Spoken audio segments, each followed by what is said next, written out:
Salam sejahtera untuk kita semua. Salam hormat Bapak Ibu asesor dan serta rekan-rekan sejawat akademisi di seluruh Indonesia. Perkenalkan, saya Gregorius Aryoko Gautama, Eskom MT. Saya adalah dosen tetap pada program studi D3 Teknologi Pertambangan, jurusan Teknik Sipil, Politeknik Negeri Malang. Pada kesempatan kali ini, sebagai salah satu unjuk kerja Tridharma perguruan tinggi saya di bidang pendidikan dan pengajaran, saya akan memaparkan salah satu mata kuliah yang saya ampu, yaitu analisis mengenai dampak lingkungan atau AMDAL di pertambangan. Mata kuliah AMDAL ini memiliki kode RTB 244001 berbobot 2 SKS dan diampu oleh mahasiswa semester 4. Mata kuliah ini bersifat aplikatif regulasi, bertujuan agar mahasiswa mampu mengidentifikasi potensi dampak lingkungan dari aktivitas pertambangan secara objektif dan ilmiah. Capaian pembelajaran lulusan yang dibebankan pada mata kuliah ini berfokus pada penguasaan metodologi pengelolaan lingkungan yang berkelanjutan. Dari CPL tersebut, kami turunkan ke dalam beberapa capaian pembelajaran mata kuliah utama. Yang pertama, kemampuan memahami konsep dasar dan peraturan AMDAL. Yang kedua, mensimulasikan proses penapisan AMDAL. Yang ketiga, usaha kelola dan usaha pemantauan lingkungan.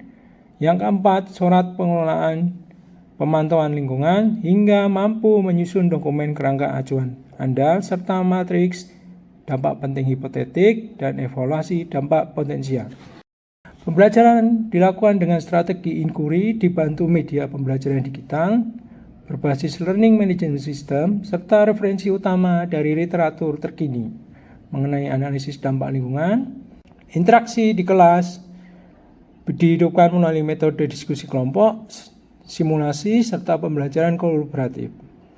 Mahasiswa secara aktif diajak mensimulasikan langsung pada studi kasus, penapisan, dan penyusunan laporan kelayakan lingkungan pertambangan.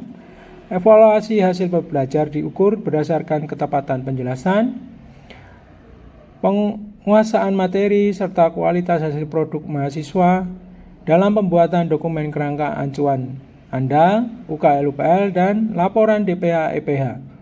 Seluruh asesmen bermuara pada tugas besar yang dipresentasikan dari minggu ke-9 hingga minggu ke-16.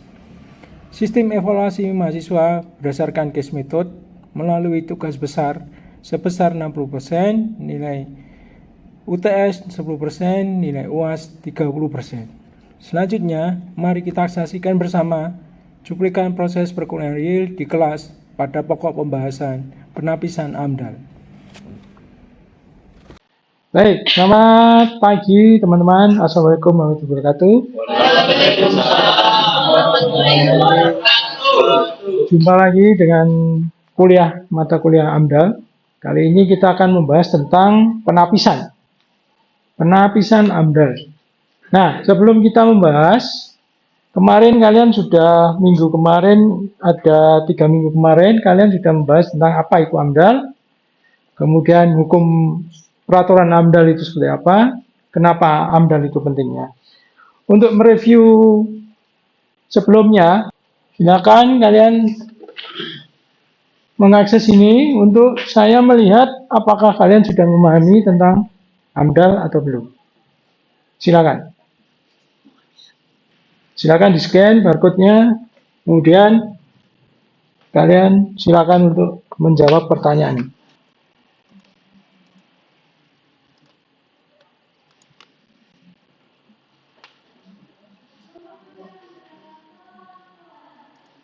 Bisa?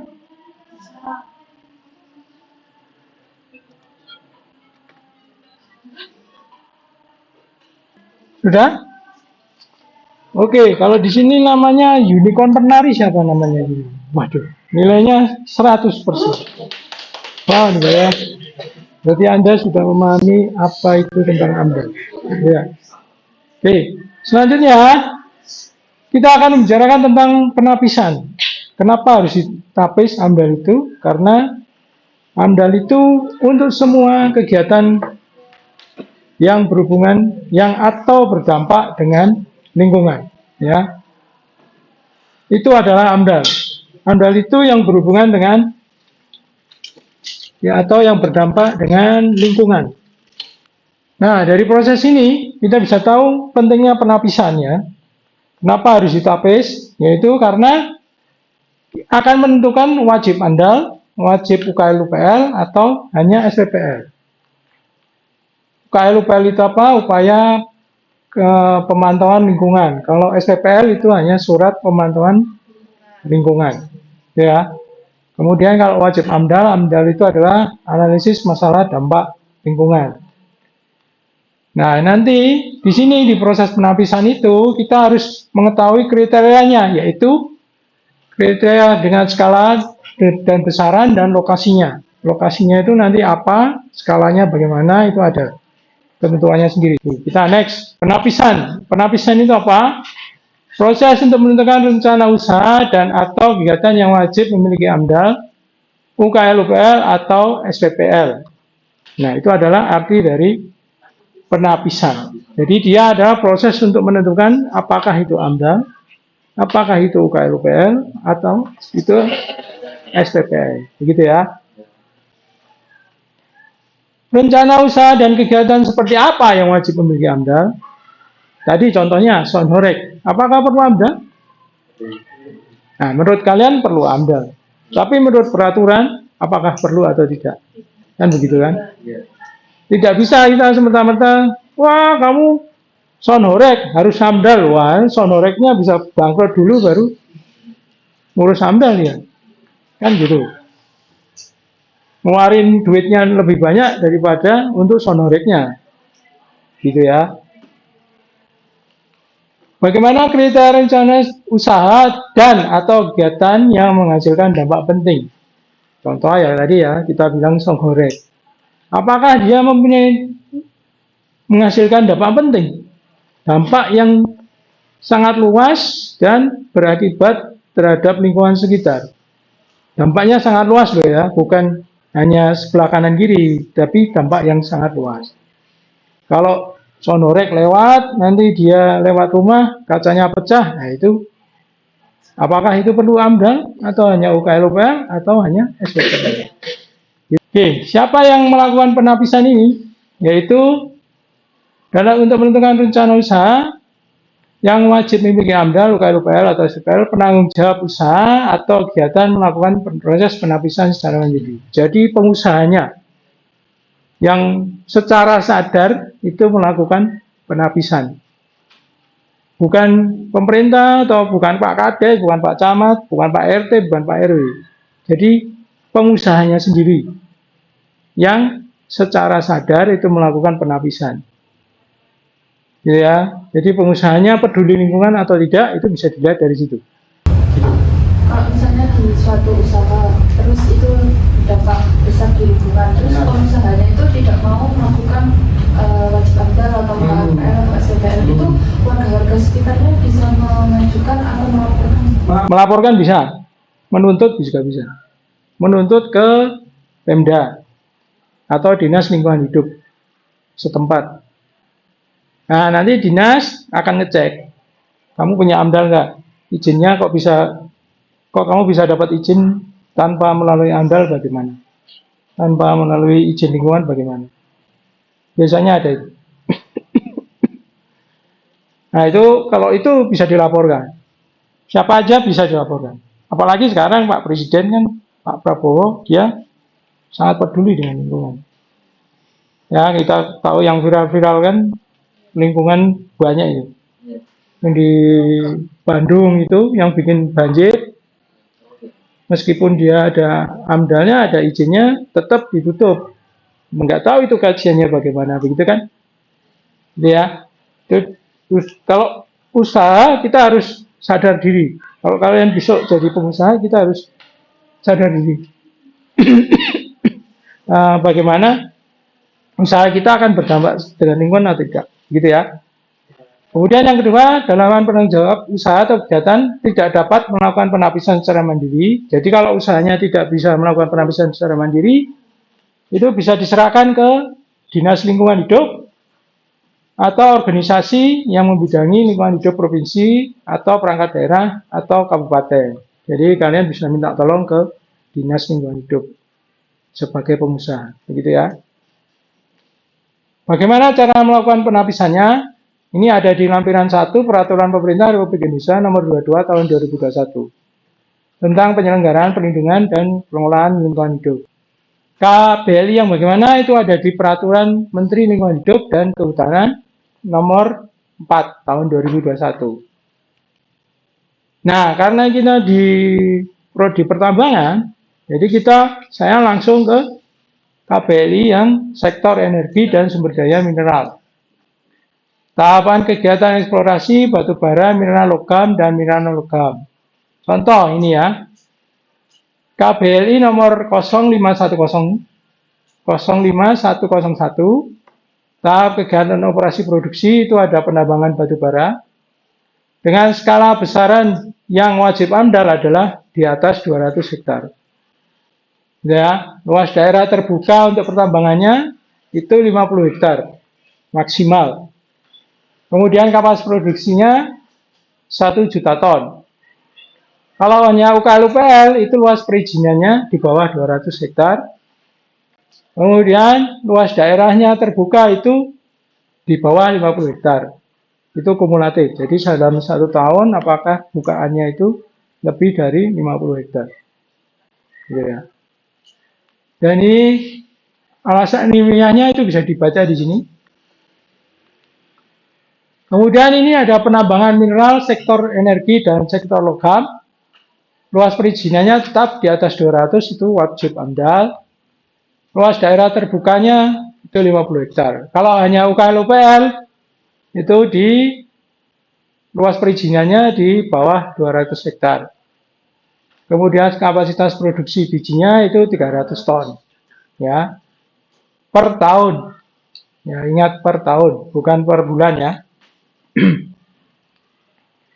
Kemudian ini kegiatan pertambangan dalam wilayah pertambangan rakyat. Nah, pertambangan rakyat itu apa? Ada yang tahu? Wilayah pertambangan rakyat? Apa? Apa? Contohnya? Ya, contohnya wis. Tambang pasir. Pasar tambang pasir di Lumajang. Itu tambang rakyat. Ah, oke, masuk. Karena kalau dia punya izin, itu berarti dia masuk ke pertambangan rakyat. Tapi kalau dia belum berizin, masuknya ilegal. Gitu ya, peti ya. Peti gitu ya. Nah, di peraturan baru ini luasan WPR itu apa? Pemerintah sekarang itu mau merangkul yang tambang ilegal-ilegal itu, yang punyanya rakyat. Supaya apa? Supaya rakyat itu nanti jadi tambangnya legal, pemasukannya legal, uangnya juga legal. Jadi tidak perlu menyokok sana sini gitu ya. Biar kalian bisa berjalan usahanya dengan santai, dengan enak, kalian tidak perlu menyokok sana sini ya. Urus saja ini. Namanya adalah wilayah pertambangan rakyat. Nah, luasnya itu di antara 5 hektar sampai 100 hektar. Penggunaan bahan kimianya itu besaran menengah dan tinggi. Kemudian untuk penambangan mineral bukan logam atau batuan, nah ini termasuk pasir besi tadi, pasir batu tadi ya, sirtu yang di Lumajang itu contohnya ya.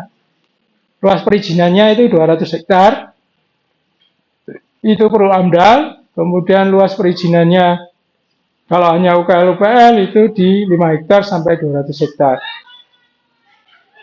Kemudian kapasitas produksinya 500 ton per tahun. Kemudian kapasitas produksinya 100 sampai 500 itu untuk UKL. Kira-kira yang di Lumajang itu berapa ton kapasitas produksinya? Ada yang tahu? Kira-kira dia masuk mana? AMDAL atau UKL? UKL? Kalau dilihat dari apanya? Kalau bisa kalian bisa menyebut UKL? Ya, bagus. Menurut AMDAL karena di sepadan sungai. Oke, kalau mengikuti kapasitas produksi. Kira-kira. Ya, kalau kan saya bilang kalau kapasitas produksi bukan luasan.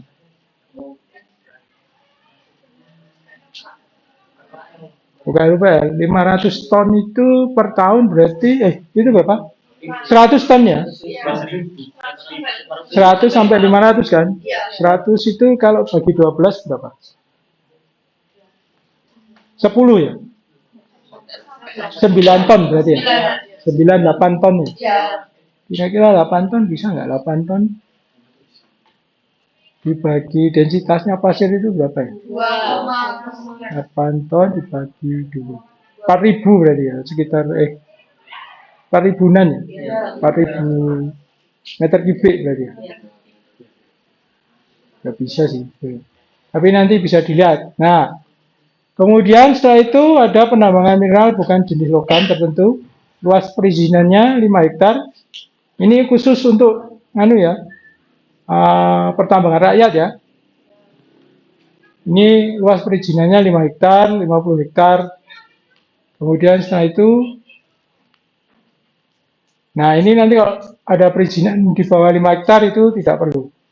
Sistematika untuk pengurusan AMDAL atau penapisan AMDAL. Penanggung jawab kegiatan mengisi ringkasan, kemudian kita mencocokkan dengan daftarnya tadi. Itu kalau ya wajib AMDAL, kalau tidak nanti cocokkan dengan daftar kawasan lindung. Ya, kalau jika ya cocokkan dengan kriteria pengecualian.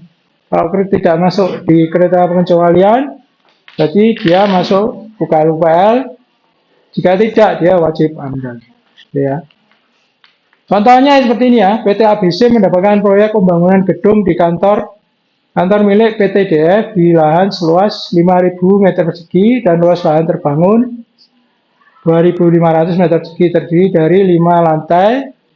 Total luas bangunan 10.000 meter persegi. Lokasi kegiatan berada pada jarak sekitar 150 km dari kawasan lindung. Kira-kira wajib AMDAL atau UKL atau SPPL. Kita lihat. Analisisnya adalah cocokkan dengan daftar jenis usaha kegiatan yang wajib memiliki AMDAL. Lampiran 1 dan lampiran 2 Permen LHK nomor 4 tahun 2021. Luas lahan terbangunnya 5 hektar dan atau kemudian luas bangunannya lebih dari 10 meter persegi. Tadi lebih dari 10 meter persegi atau tidak? Luas bangunannya. Luas bangunannya bukan luas lahan ya. Kita cocokkan, kita kembalikan. Lahan seluas 5.000 meter persegi. Ini berarti 0,5 hektar ya. Kemudian luas bangunan lahan terbangun adalah 2.500 terdiri dari 5 lantai. Berarti 2.500 dikali 5 lantai. Berarti total luas bangunannya kan lebih dari 10.000 ya. Ya, 10.000 meter persegi. Lokasi kegiatan berada pada jarak sekitar 150 km dari kawasan lindung. Kira-kira jauh atau dekat? Jauh ya, kalau 150 meter ya. Oke, berarti di sini luas bangunan terbangun adalah lebih dari kalau dilihat dari luas lahan terbangun. Hah? Ini 5 hektar loh, lebih dari 5 hektar. Bukan AMDAL ya. Jadi dia adalah UKL. Ya, ini kan luas lahannya atau malah SPPL kan di bawah 1 hektar ya. 0,5. Oke, berarti dia termasuk AMDAL. Terus kemudian pembangunan rehabilitasi atau renovasi bangunan gedung. Contohnya tadi adalah renovasi ya. Dia akan membangun renovasi. Luas bangunannya adalah 10.000. Oke, masuk AMDAL. Tidak melihat mau UKL, tapi syarat yang terpenuhi adalah ini, 1, AMDAL. Gitu ya. Nah, untuk kalian bisa memahami apa itu tentang penapisan, silakan ini dikerjakan. Nanti dikumpulkan di LMS. Ya. Oke, silakan dikerjakan. Deadline-nya 30 menit lagi. Silakan ditulis saya. Berapa menit? 30. Diinsut-insut. Latihan mengerjakan aja.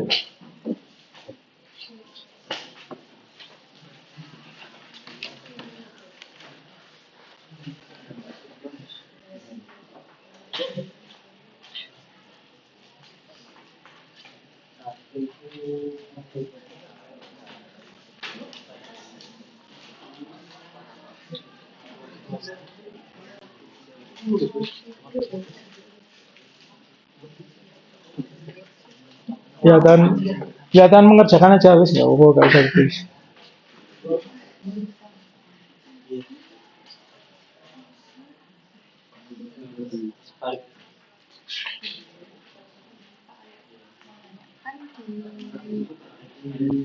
Di desa Paripari itu tempat saya perencanaan itu, tempatnya itu awalnya dipakai oleh pihak perhutani untuk menutup Pak ada karang-kartis itu, diambil batuannya, tak itu buat tutupnya gitu, dibuat lambalnya. Terus sama pihak perhutaninya itu dibiarkan. Sama warga itu dibuat tambang, ditambang sendiri gitu sama warganya. Itu bisa dimasukkan ke tambang rakyat atau Tambang rakyat. Tambang rakyat ya, Bu. tapi Nah, masalahnya tergantung lahannya. Ada perjanjian nggak dengan warga? enggak. Dia belum tahu toh. Nggak tahu. Dia belum tahu. Saya orang yang tahu. Nah, iya, kalau orangnya kabur berarti ilegal. Iya. Nggak mungkin nggak ilegal. Nggak mau. Kalau dilaporkan kalian nanti ke sana lagi, kalian mesti ditandai. Iya. Pokoknya sensitif bos. Pokoknya kalau tambang itu sensitif. Hati-hati. Benar kayak Salim Kancil kalian. Bukan Pak Salim ini ya. Hati-hati pokoknya. Diambil pas saya mendekat dulu.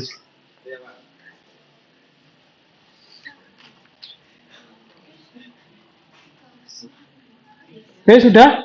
Sudah semua? Sudah diambil ya? Sudah diambil. Nah, sudah. Mereka ngerjakan sudah diambil. Terus. Oke ya. Nah, jangan gini. Wes. Sekarang kita bahas. Sudah ya? Kita bahas nomor 1 aja ya. Nomor 1 aja dulu. Kita spill. Sudah diupload di LMS-nya ya? Perusahaan tambang bauksit akan membuka izin usaha seluas 200 hektar. Lahan yang dibuka merupakan lahan dengan status hutan lindung. Target produksi 300 ton bauksit, luas bid yang direncanakan adalah 40 bulan. Tentukan apakah perusahaan wajib untuk AMDAL. Menurut kalian bagaimana? Kenapa? Berada di hutan lindung. Oke, kita bahas dua sekalian ya, 3 nomor ya.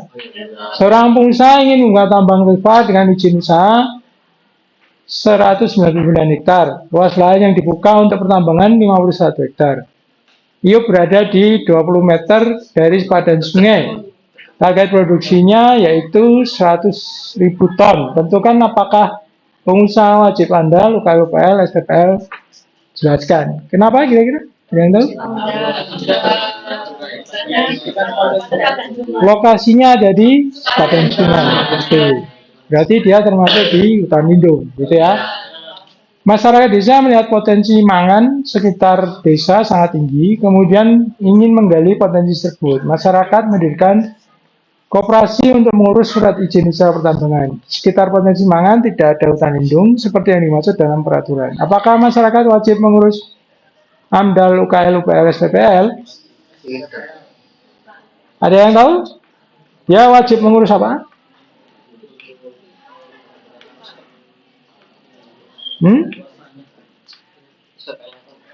Luasannya nggak ada karena potensinya aja. Ada lagi? Kira-kira?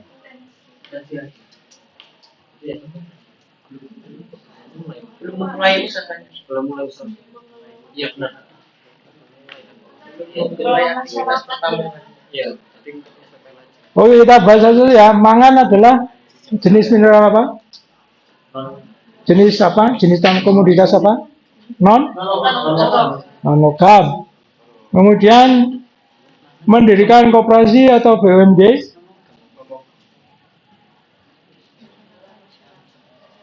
Itu apa? Maksudnya tambang rakyat atau tambang biasa? Tambang rakyat. Kira-kira wajib nggak? Di sekitar Pantiwangan tidak ada hutan lindung. Kira-kira wajib mana? Apa? UKL-UPL? Ya, UKL-UPL. Karena dia hanya dimiliki oleh tambak rakyat, pertambangan rakyat. Gitu ya? Ya, ini sudah, belum berjalan. Ya kan, karena dia kan harus mengurus AMDAL atau UKL. Karena tambang rakyat dan mineralnya bukan logam, berarti dia hanya wajib UKL-UPL. Gitu ya? Kalau dia logam, tadi kan wajib AMDAL. Kalau ini hanya UKL-UPL. Oke, sebelumnya tutup ada pertanyaan? Ya, silakan. Kalau kriteria untuk SPL itu secara garis itu apa Pak ya? Kalau hanya UKL-UPL itu dia tidak lebih spesifik. Jadi bagaimana misalnya kandang ayam tadi ya, bagaimana dia memantau baunya itu tidak melebar. Kalau AMDAL itu harus bagaimana nanti langkah untuk mencegah itu. Bagaimana cara memantau, mencegah, preventifnya bagaimana? Solusinya untuk itu bagaimana? Itu AMDAL. Kalau UKL dia hanya memantau. Kalau untuk yang SPL mungkin SPL itu dia mungkin kriterianya hanya semacam melaporkan ke dinas terkait. Saya kegiatannya seperti ini, kemudian dampaknya tidak terlalu besar. Gitu. Oke, ada lagi yang mau ditanyakan? Silakan. Tidak ada? Oke, kalau tidak ada, sampai ketemu minggu depan, kita bahas topik AMDAL yang lain. Terima kasih.